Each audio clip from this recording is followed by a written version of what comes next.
The MK Party and the Contestation of History by Sankara Bizela. An angel of history is haunting the ANC, the spectre of the historical uMkhonto Wesizwe.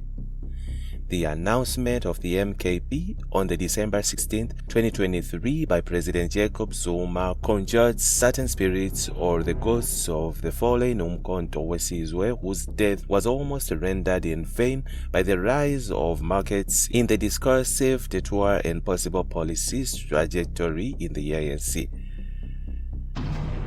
The establishment of the uMkhonto Wesizwe Party invokes the militant and radical tradition in the history of the liberation struggle, thereby inaugurating a contestation of history. It also revealed who owns the history of the liberation struggle. It questions the ownership of the history as such, akin to Walter Benjamin's assertions that the victors write history. The 30 years of apartheid-free South Africa have been marked by the ANC-ification of the history of the liberation struggle that desires to erase other anti-apartheid forces. It's a fact taken for granted that there is another breakaway of the ANC, and the ANC would fight to tighten its grip on history while rewriting its history. There have been 5 breakaways since the establishment of the ANC. Does that mean that the history of the ANC is fragmented into 5 versions? The Pan-Africanist Congress of Azania took away from the ANC's history the radical Africanist dimension that was going to suffer with the adoption of the Freedom Charter, because the Kliptown Progress was to open the ANC to the Communist Party of South Africa, the Indian Congress, and the Colored Congress, thereby enacting a non-racial ANC. Outside the ethnic nationalism, it is difficult to locate the Inkatha Freedom Party in the ideological trajectories of the ANC. However, the late Prince Mangosuthu Buthelezi claimed the name of the president of the ANC, Chief Albert Luthuli, as his mentor. In the aftermath of the 2007 elective conference in Polokwane and the subsequent recall of President Thabo Mbeki, COPE has extracted the Kliptown Congress of People as their own identity with its non-racial ethic. In the wake of the Marikana massacre, the economic freedom fighters arose.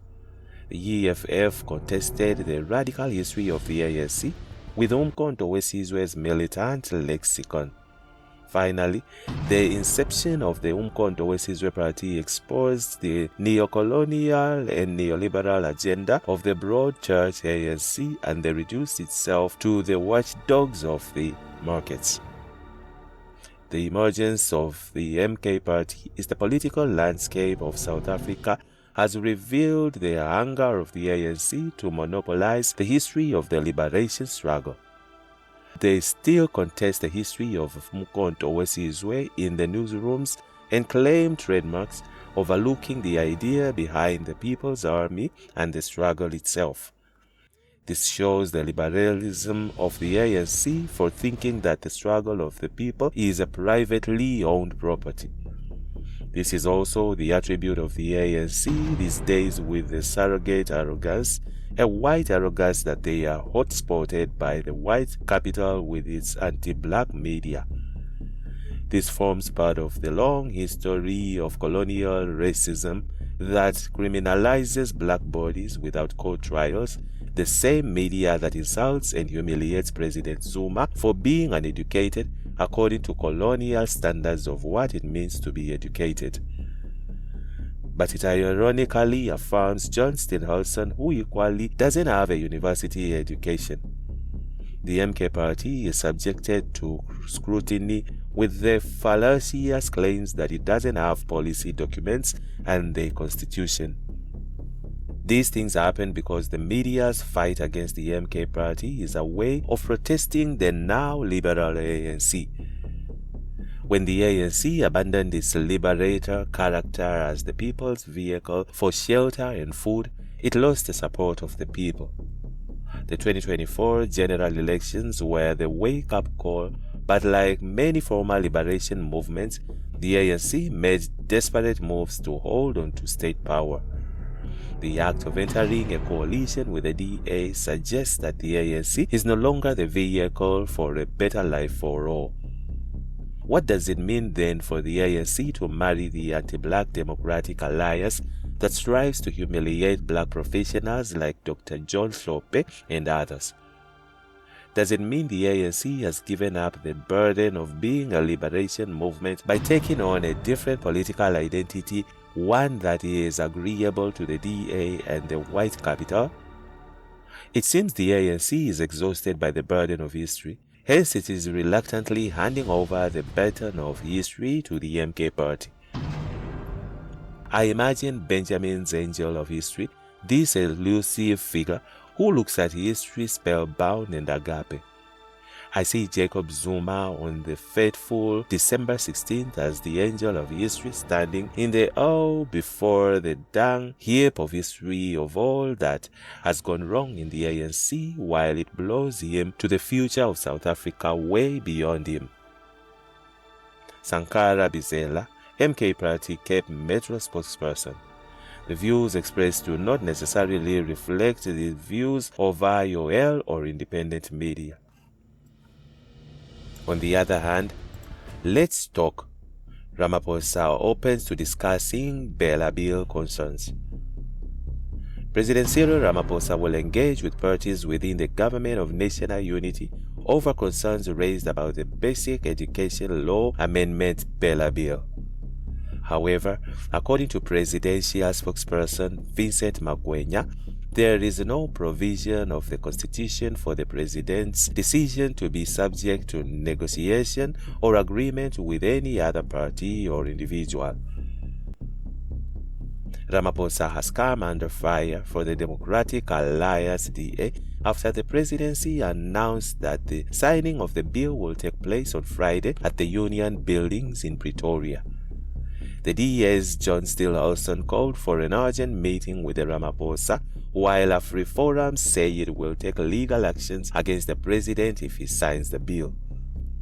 Addressing the media on Wednesday, Magwenya said it was necessary to restate the president's constitutional responsibilities in light of public statements regarding the signing.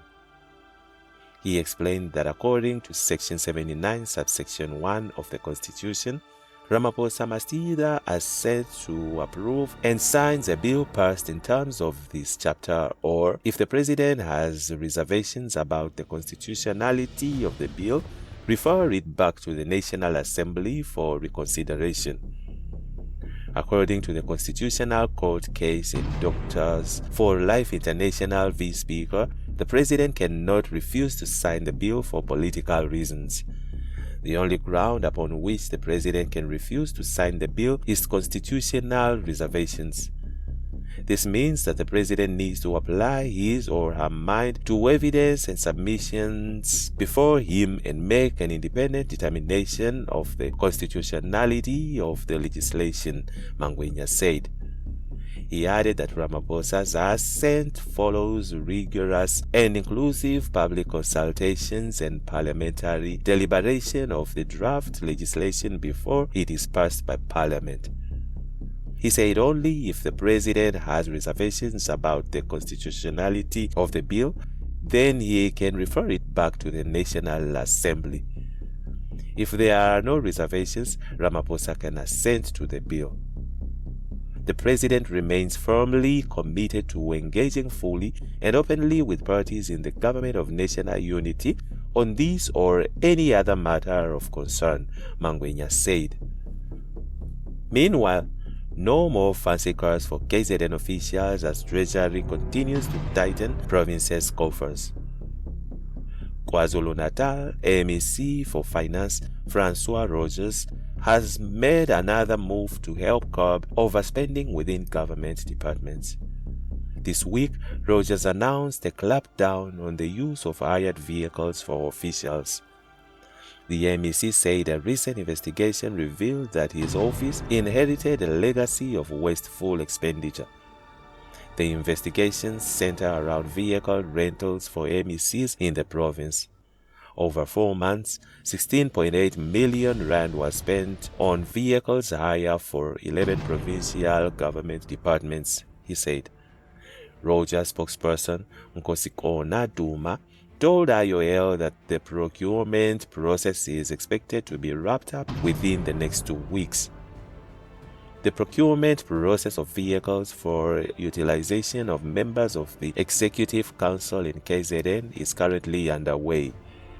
We expect that this process will conclude within the next 2 weeks.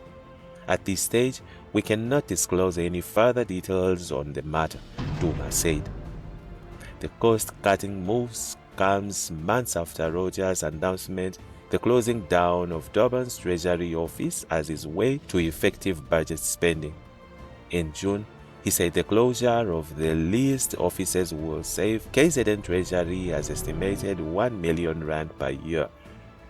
These funds will be directed to another service delivery need in the department. During my consultation with the executive team in the department, I directed that business cannot continue as usual and we need to streamline operations. In this regard, I have decided to close the Durban office, which served as the secondary office, with an annual lease amount of 1,115,086.40 rand, translating to a total of just 5,578,000 rand over 5 years that we will save, Rogers said. The MAC says his department needs to lead by example. And that's it from Egypt's network. Stay tuned to our celebrity and gossip news.